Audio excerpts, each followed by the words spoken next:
सत्य को खोजने वाले सब साधकों को हमारा प्रणाम।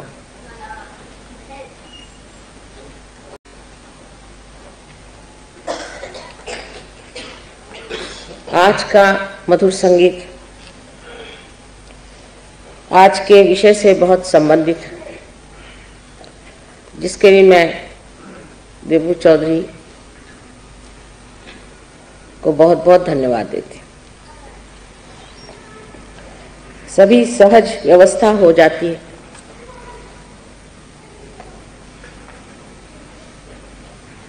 और आज संगीत में जो आपने 12 स्वरों का खेल देखा,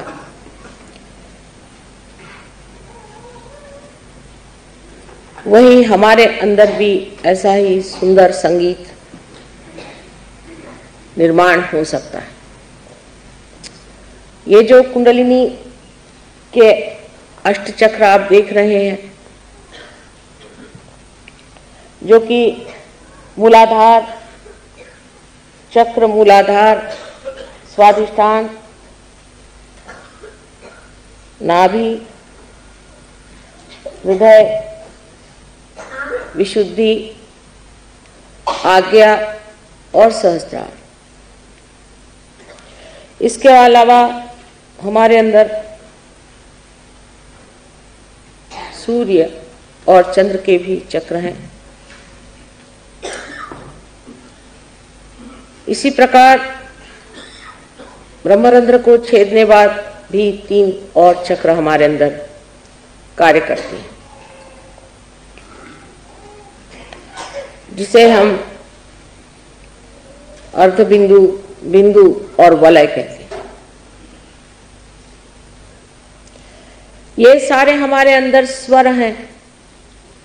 जैसे अगर सा से शुरू करें तो 7 स्वर सा रे ग म प ध नी, सहस्त्रार पे नी जाकर के पहुंचता है।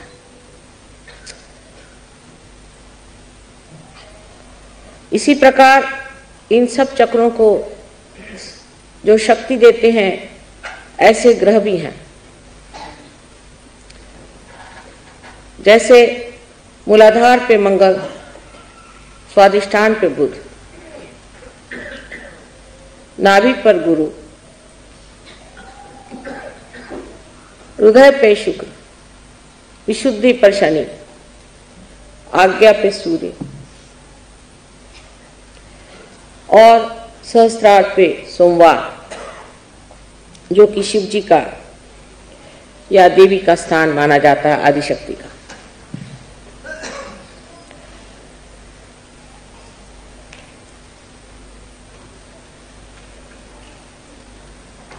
इसी प्रकार हमारे नवग्रह भी इन चक्रों पर वास करते हैं। इसका मतलब यह है कि जो कुछ भी ओंकार श्री गणेश से प्रणीत है, वो सारा ही एक ही स्वर, एक ही ताल में पूर्णतया बद्ध होकर के एक सुंदर संगीत का साज हमारे अंदर परमात्मा ने तैयार रखा हुआ है। इसको छेड़ने के लिए ही कुंडलिनी कार्यान्वित होती है। जब कुंडलिनी इन चक्रों को छेदती हुई ब्रह्मरंध्र तक पहुंचती है, उसके उत्थान से हर चक्र में न जाने कितनी ही गतिविधियां हो जाती हैं। बहुत से लोग सोचते हैं और कहते भी हैं कि माँ, ये इतना सरल कैसे? सरल तो ऐसे है कि जितनी भी जीवंत क्रियाएं हैं, सब बिल्कुल ही सहज है। एक बीज में अंकुर भी सहज आता है। लेकिन जो हम रोज देखते हैं, रोजमर्रा जानते हैं, उसके प्रति हमें कोई भी प्रश्न खड़ा नहीं, उसे हम मान से लेते हैं। जैसे कि आपकी श्वास की क्रिया जो है, ये कितनी सहज है। इसके लिए अगर आप किसी गुरु के पास जाना पड़े या कुछ ग्रंथ पढ़ना पड़े या कोई लाइब्रेरी में जाना पड़े तो कितने लोग जीवित रहेंगे। ये हृदय का जो स्पंदन अनहद हर घड़ी अपने आप ही कार्यान्वित रहता है, उसको अगर चलाने के लिए हमें बाह्य से कोई उपचार करना पड़ता तो कितने लोग इस संसार में जीवित पैदा होते। ऐसी अनेक विध चीजें जो जीवंत हैं हम देखते हैं। ये फूल खिलते हैं अपने आप और इनके फल भी हो जाते हैं अपने आप। ये ऋतंभरा प्रज्ञा जिसने इस सृष्टि को पूरी तरह से आशीर्वादित किया है, वो ये सारे जीवंत कार्य हर क्षण हर पल करती रहती है। इतना ही नहीं, इसका चयन इतना अद्वितीय है कि उसका अनुमान हम अपने मानवीय बुद्धि से नहीं लगा सकते। माने एक आम के पेड़ में सिर्फ आम ही लग सकता, एक हिंदुस्तानी के घर हिंदुस्तानी ही पैदा होता है। मेरा मतलब ये नहीं कि हिंदुस्तानी से है कि वो कोई ब्रांड लेके आता है, लेकिन उसकी शक्ल सूरत से आप जानते हैं कि हिंदुस्तानी। ये जो चयन है, ये जो चॉइसेस है, ये कितने गहन और कितने गणित से बने हुए हैं कि उसका अंदाजा हमारे दिमाग में आ ही नहीं सकता।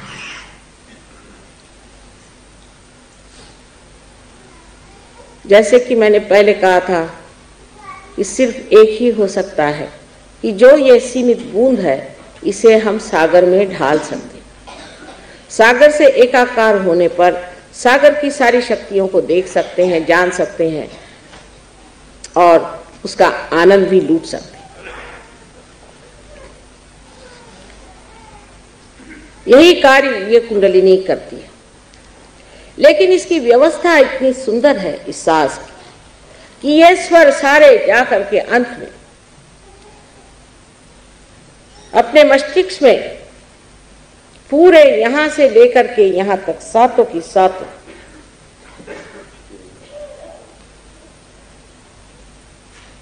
जिन्हें कि हम कहते हैं चक्रों के पीठ, पूरी तरह से अपने कार्य में संलग्न होते हैं।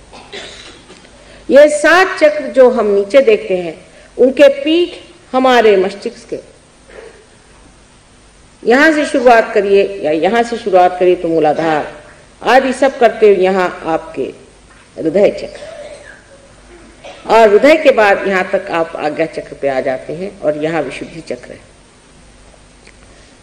ये तो सारा कुछ आप किताबों से जान सकते हैं, लेकिन जिसने आपको बनाया उसकी कमाल देखिए कि 7 स्वर बनाने के बाद उसके जो पीठ है, जो उसके हर एक स्वर का निनाद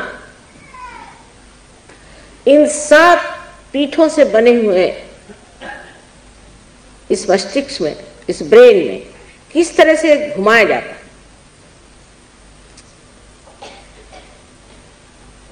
उसकी जो शक्ति है उसको किस तरह से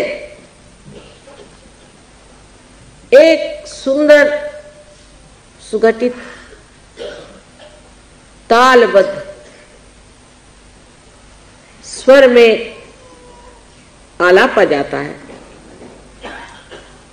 ये एक कमाल की चीज है जिसे देखते ही बनता। इस कमाल को हम इसलिए नहीं देख पाते कि हमारी दृष्टि ही बाहर की ओर है, और अगर कहा जाए कि आप अंदर की ओर दृष्टि ले जाएं तो आप कहेंगे कि ये कैसे करें मां, ये तो मुश्किल काम है। आप अब इस वक्त मेरी बातचीत सुन रहे हैं, आपका सारा चित्त मेरी ओर है, लेकिन अगर कोई घटना घटित हो जाती है तो आपका चित्त वहां आकर्षित हो जाता है। उसी प्रकार कुंडलिनी का जागरण जब होता है तो जो आपका चित्त बाह्य में फैला हुआ है वो एकदम अंदर की तरफ दौड़ता है। और जैसे कोई एक कपड़ा चारों तरफ फैला हुआ, उसके अंदर से कोई चीज उसे ढकेलती हुई ऊपर की तरफ ले जाती है, इस प्रकार कुंडलिनी सहस्त्रार पे आने पर उसे चाक कर देती है। लेकिन उसका चाक करना भी इतना सुंदर है कि जब वो भेद होता है तो उस कुंडलिनी का प्रकाश उस सारे चादर में फैल जाता है। जो कहा है कि राम रंग रस भीनी,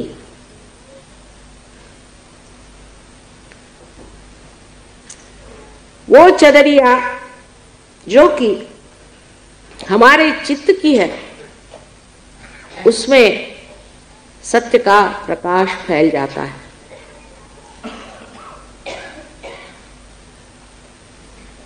अब कितनी सुंदर रचना है कि हृदय चक्र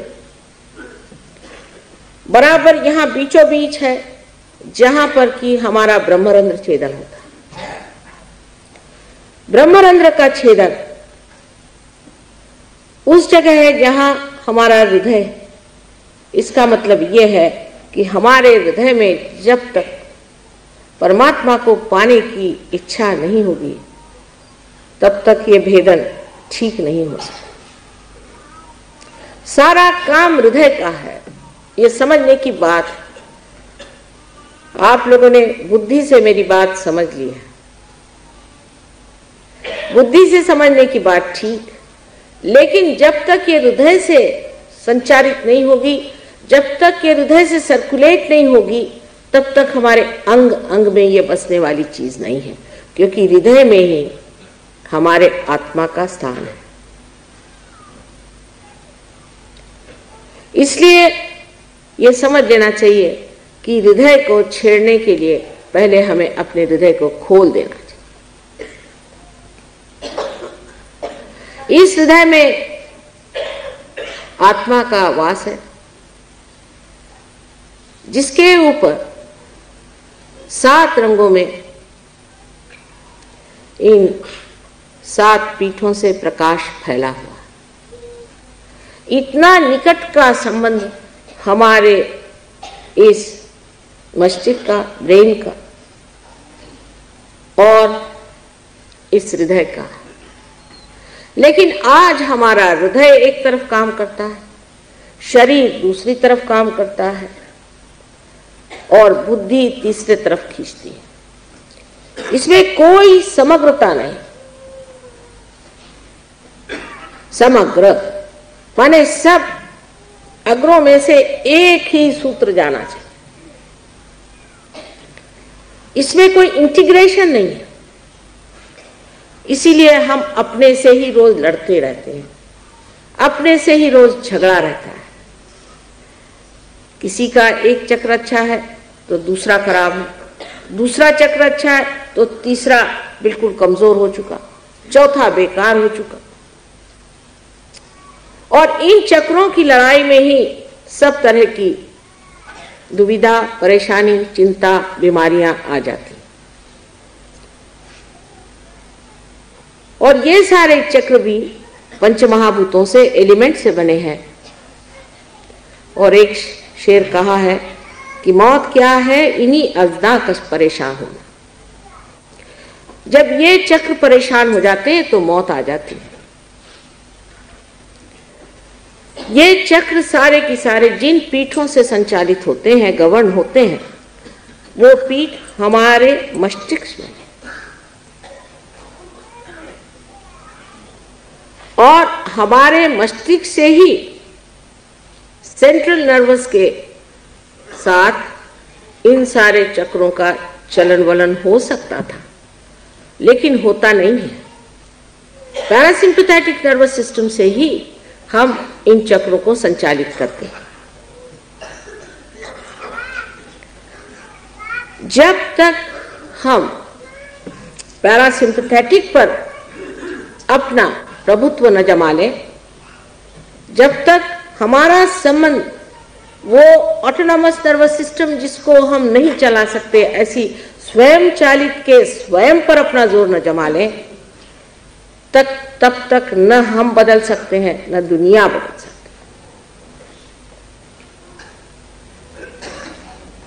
बाहर से आप किसी चीज को ठीक कर लें, किसी पेड़ में अगर कोई खराबी हो जाए तो उसके अगर आप किसी पत्ते को ट्रीटमेंट दे दें तो शायद वो थोड़ी देर के लिए ठीक भी हो जाए, लेकिन असली बीमारी उसके जड़ में है और उसके अंदर जो रस रास्ता है, जब तक उसमें आप दवा नहीं देंगे तब तक वो पेड़ आप बचा नहीं सकते। और इतना ही नहीं कि सातों पीठों का यहाँ सम्मिलन है। यहाँ तीन जो शक्तियां हमारे अंदर प्रवाहित हैं, हमारी इच्छा शक्ति, क्रिया शक्ति और धर्म शक्ति, जिससे हमारा उत्क्रांति का पथ बनता है, जिससे हम इवोल्यूशनरी प्रोसेस में जाते हैं। ये तीनों ही शक्तियां एकत्रित हो जाती हैं। इस प्रकार इस मस्तिष्क में 7 चक्र और 3 शक्तियों का समन्वय होता है, लेकिन उनमें रिलेशनशिप, उनकी दोस्ती मात्र होती है, इंटीग्रेशन नहीं होता, समग्रता नहीं होती। जैसे कि एक ही स्वर में, एक ही ताल पर 7 स्वर नाचे, ऐसी स्थिति तभी आती है जब उनके मणि के छिद्र से एक ही कुंडलिनी जैसे कि डोर पुरोई जाती है, उस तरह से पूरी तरह से भेद करती हुई यहाँ पर सहस्त्रार को भेद देती है। यह सहस्त्रार के बारे में जितना भी कहा जाए कम है। सहस्त्रार जो हमारा आखिरी चक्र है, इसमें 1000 पंखुड़ियां हैं, जो कि वास्तविक हमारे अंदर जो 1000 नाड़ियां हैं। डॉक्टर लोग इस पे कभी कभी बड़ा झगड़ा उठाते हैं कि नहीं 982 है या कुछ है। ये तो बिल्कुल हृदयहीन बातें हैं, जिसमें कोई सुर नहीं, कोई माधुर्य नहीं। 1000 उसमें पंखुड़ियां हैं, जो कि इन नाड़ियों को तेजोमय करती हुई ऐसी दिखाई देती हैं जैसे कि किसी कमल पुष्प में 1000 पंखुड़ियां हो और वो पंखुड़ियां सजीव हो करके और बड़ी सुंदरता से उनका प्रकाश आपस में झिलमिल मिलता, अत्यंत शांत ऐसी ये तेजो वलय से भरी हुई तेजपुंज ज्योतियां जैसे कि पंखुड़ियां हो, इस तरह से प्रकाशित होकर के और आंदोलन करती रहती। इस आंदोलन से जो हमारे अंदर आनंद निर्माण होता है उसे निरानंद कहते। निरानंद माने केवल आनंद, एब्सोल्यूट जॉय। उसमें कोई दूसरी चीज नहीं बचाती। आनंद में 2 चीज, सुख और दुख नहीं होता, केवल आनंद मात्र, और वो मौन ही में जाना जाता है। जैसे कबीरदास जी ने कहा था कि जब मस्त हुए फिर क्या बोले। वो जो एक श्रेष्ठों की, योगियों की स्थिति है, उस निरानंद स्थिति में उतारने के लिए जब कुंडलिनी इतनी तत्पर है तो सिर्फ थोड़ी सी उसकी सहायता करने से वो आपको उस ओर पहुंचा सकती है जहां इस निरानंद का सागर आपके सम्मुख लहलाता है। इतनी काव्यमय कुंडलिनी की शक्ति है, इतना सुंदर उसका चलन वलन है कि देखते ही बनता है। हालांकि कुछ कुछ लोगों में मैं देखती हूं कि कुंडलिनी आहत है, आहत स्थिति में कुंडलिनी है। कहीं कहीं देखती हूं कि जैसे कोई कमजोर मां छटपटाती हुई किसी तरह से अपने बच्चे को पुनर्जन्म देने के लिए धीरे धीरे उठती है, गिरती है, उठती है, गिरती है। इस प्रकार ये कुंडलिनी बिचारी, जो कि हजारों जन्म में आपके साथ थी और आज फिर आपके साथ आई हुई है, पूर्णतया प्रयत्न करती है कि किसी तरह से मेरे बच्चे को उसका जन्म मिले। ये करुणामयी मां, प्रेममयी मां, ये आपको किसी तरह से तकलीफ कैसे दे सकती, जिसने हजारों वर्षों से यही प्रतीक्षा की कि मेरा बेटा किसी न किसी दिन इस शुद्ध इच्छा को पूरित करे और इस योग को प्राप्त करे, वो आपको किसी प्रकार से भी दुख नहीं दे सकते। लेकिन मैंने आपसे जैसे बताया, दुनिया में इतने कटु लोग हैं कि जो शुभ और उच्च चीजें हैं उनके प्रति भी कोई आदर नहीं रखते, उनको किसी भी चीज के प्रति आदर नहीं होता है। वास्तव में ये लोग स्वयं का भी आदर नहीं करते, इसलिए ये समझ ही नहीं सकते कि संसार में कोई चीज उच्च हो सकती है या ऐसी कोई विशाल चीज हो सकती है या ऐसी कोई महान चीज हो सकती है जो पूर्णतया पवित्र हो। हमारे सामने इतने संतों के उदाहरण होते हुए भी हम लोग भूल जाते हैं कि जब वो इस संसार में आए तो वो अपने लिए नहीं आए, क्योंकि उनको क्या करने का था, वो तो सब कुछ पाए हुए थे। वो कुछ देने के लिए हमारे पास आए थे और जो उनको देना था वो उन्होंने काम हमारे अंदर, हमारे शरीर के अंतर्गत कर दिया। सिर्फ उसकी जानकारी हमें नहीं, बाह्य से हम जरूर उनके गुण गाते हैं, उनके गाने गाते हैं, उनकी प्रशंसा करते हैं, लेकिन हम इससे अभी अभिज्ञ हैं। अभी तक हमने ये जाना ही नहीं कि वो स्वयं हमारे अंदर बसे हुए इस कार्य के लिए तत्पर हैं।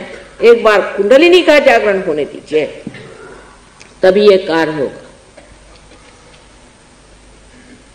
सहस्त्रार की सुंदर व्यवस्था ऐसी है कि अगर आप अपने ब्रेन को काट दें और ट्रांसफर सेक्शन में उसे देखें तो वास्तविक ऐसे दिखाई देगा जैसे कि कमल की पंखुड़ियां इस तरह से चारों तरफ लगी हुई। सहस्त्रार की दूसरी कमाल संसार में आप देखिए कि श्रीफल माना जाता है, देवी का फल, जिसे हम लोग नारियल कहते हैं। इसकी तुलना हर बार अपने ब्रेन से होती है। आपको आश्चर्य होगा कि ऋतंभरा प्रज्ञा ऐसी है कि आप नारियल के पेड़ के नीचे या हजारों पेड़ों के नीचे सो जाइए, आज तक कहीं भी ऐसी वारदात नहीं हुई कि नारियल का पेड़ किसी पशु पर या किसी मनुष्य पे गिरा हो। क्या आप इस कमाल से परिचित हैं? जब तक आप समुद्र के किनारे नहीं जाएंगे तब तक आप इस कमाल को नहीं देख सकते। और समुद्र में भी एक कमाल देखिए कि नारियल के पेड़ जो समुद्र के किनारे में होते हैं, हालांकि इतनी जोर की हवा और बरसात और मानसून का थपेड़ा होते हुए भी सारे नारियल के पेड़ उस समुद्र के ओर झुक जाते हैं, क्योंकि वो हमारा गुरु तत्व है। क्योंकि वो हमारा गुरु है इसलिए उसके आगे झुके रहते हैं, नतमस्तक रहते हैं। उनकी समझ सहज और नैसर्गिक है, नेचुरल है, और हमारी समझ अभी बहुत ऊंची होने के कारण इतनी नैसर्गिक नहीं रही। हम जरूरत से ज्यादा कुछ लंबे हो गए। अगर आप जरूरत से ज्यादा लंबे हो जाइएगा तो बहुत सी चीजें जो पाने की है कभी कभी खो जाती हैं, या अगर जरूरत से ज्यादा नाटे हो जाइए तो भी वो चीज खो ही जाती है।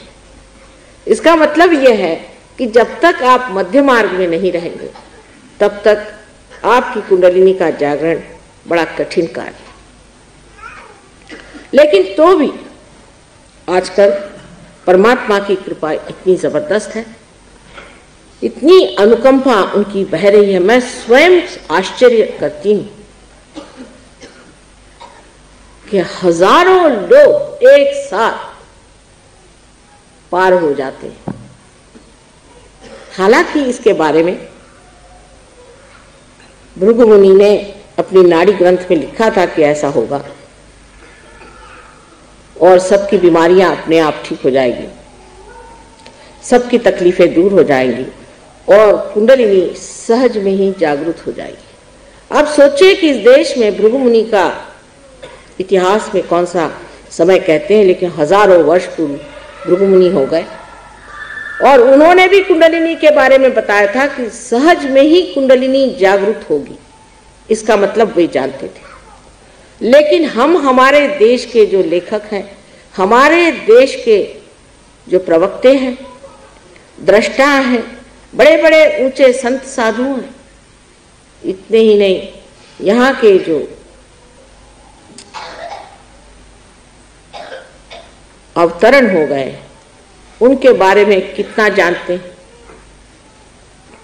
आज ही किसी ने पूछा कि माँ, शिवरात्रि में क्या महत्व है, क्या शिव जी का जन्म हुआ था? शिव जी का जन्म तो होता नहीं, क्योंकि जो सदाशिव हैं उनका जन्म होने का कोई मतलब ही नहीं लग सकता। लेकिन शिवरात्रि का अर्थ यह है कि ये महारात्रि, जिस वक्त सारा संसार परब्रह्म स्थिति में सो रहा था, ये महारात्रि परब्रह्म था, सो रहा था। जैसे हम सो जाते हैं तो हमारी सृष्टि सारी हमारे साथ सो जाती है, इसी प्रकार ये सारी सृष्टि सो गई, ये महारात्रि थी। और तब उसमें सदाशिव जब जागृत हुए, सदाशिव माने जो कभी भी नहीं बदलते, जो कभी इनकारनेट नहीं करते, जो सिर्फ एक साक्षी स्वरूप होकर के सारे संसार को देखते हैं, वो सदाशिव जब जागृत हुए तब उन्होंने अपनी शक्ति, जो आदि शक्ति, जिसे कि होली घोस्ट कहते, जिसे वेदों में ई कहा गया, जिसे अथीना कहते, इस शक्ति को अपने से अलग करके और कहा कि तुम सृष्टि की रचना करो। इसलिए शिवरात्रि आज मनाई जाती है कि आज की रात्रि के बाद शिव जी जागृत हो गए, सदाशिव जागृत हो गए। यही सदाशिव जब हमारे हृदय में आत्मा स्वरूप प्रकाशित होते हैं तो इसे शिव कहा जाता है। उस वक्त बहुत से लोग अज्ञान में उपवास करते हैं। शिवरात्रि के दिन उपवास करने का तुक समझ में नहीं आता, क्योंकि जिनको यही मालूम नहीं कि शिवरात्रि के दिन क्या चीज हुई। यहां तक लोगों ने पूछा कि क्या उस दिन शिव जी की मृत्यु हो गई थी? जो अनंत हैं उनकी मृत्यु कैसे हो सकती? इतने हम लोग अज्ञानी हैं कि उस दिन हम उपवास करते हैं जिस दिन वो जागृत हुए थे। आज हमारे अंदर वो आत्मा जागृत होने का समय आया। हम लोग भी एक महारात्रि में डूबे हुए, एक महारात्रि जिससे ये घोर कलयुग छाया हो, एक महारात्रि। और इस महारात्रि में जागृत होने के लिए आप आज सम्मुख बैठे हुए हैं। आपके अंदर बसा हुआ आत्मा आज जागृत होना चाहिए। ये आत्मा सच्चिदानंद स्वरूप, सच्चित आनंद। सत माने ये कि आप सत्य को जानते हैं। अभी तक आपने सत्य को नहीं जाना। अभी तक जो जाना है वो सब भ्रम। जैसे कि एक आदमी आपके सामने आकर खड़ा हो और आप उसे देखते ही सोचते हैं कि कितना अच्छा आदमी है। अगर उसने आपके सामने गिड़गिड़ाना शुरू कर दिया, साहब देखिए मैं इतना अच्छा आदमी हूँ, मैंने इतनी अच्छाई की और इस आदमी ने मेरे साथ इतना जुल्म किया, आप उस पर ढह पड़े। हो सकता है कि वो किसी जेल से छूटा हुआ चोर हो सकता है वो आपको लूटने के लिए आया हो या आपको मर्डर करने के लिए आया। आप जान नहीं सकते कि आदमी कौन है। क्योंकि आप सत्य को जानते।